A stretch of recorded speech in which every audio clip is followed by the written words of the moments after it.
Ihihiwalay ko na ang mga lalaking sisiw sa brooder. Right out.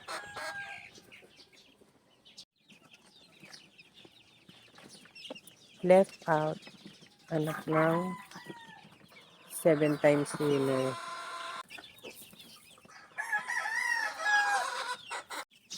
Right out.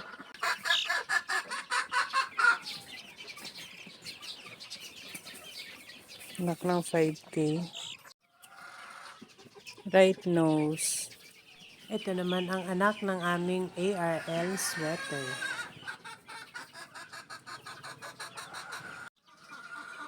Right nose. Right nose lang ito. Right nose. Yellow legs.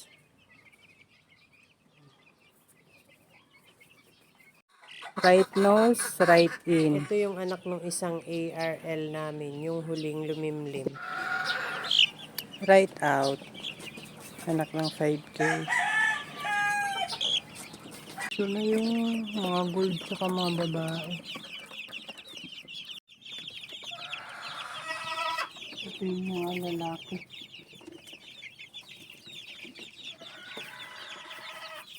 Dahil sa init ng panahon, ayan, pati mga ulo ng sisiw mainit na rin. Maya-maya, pagbalik ko, ganito na ang itsura ng isang sisiw, bangasa na.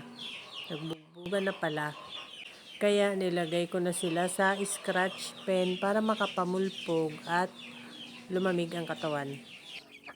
Ayun yata ang kabugbugan. Kahit nose, may ano din sa mata, oh.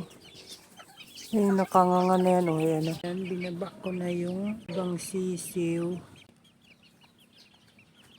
Nagbubugbog din sa brooder. Lalo na itong mga lalaki. Kaya karamihan sa binaba ko dito, lalaki.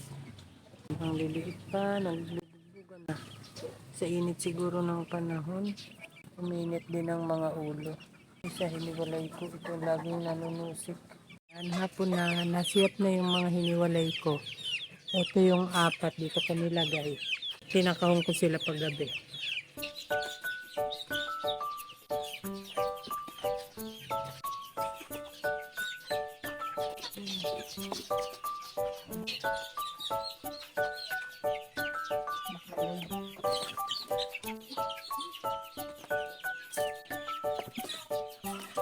Yung isang maatig na laging nagsisimula ng bugbugan, hiniwalay ko.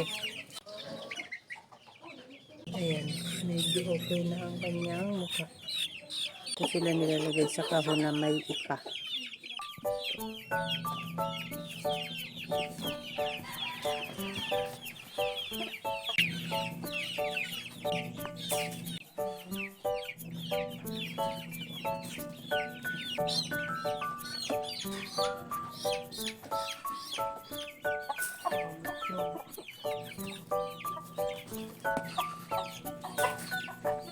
Yung anak ng gold mukhang lalaki, yung sinama ko.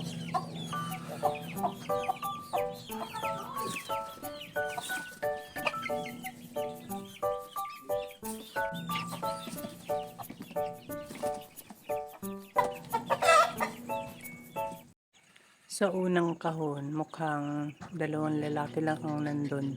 Dito naman, ito parang puro lalaki lahat. 9, 11 lang pala. Mukhang 11 lang ang lalaki. Pero dun sa mga babae, may mga gold dun. Hindi ko alam kung may lalaki pang gold. That's all, guys. Thank you so much for watching. Please like, share, and follow for more. Bye!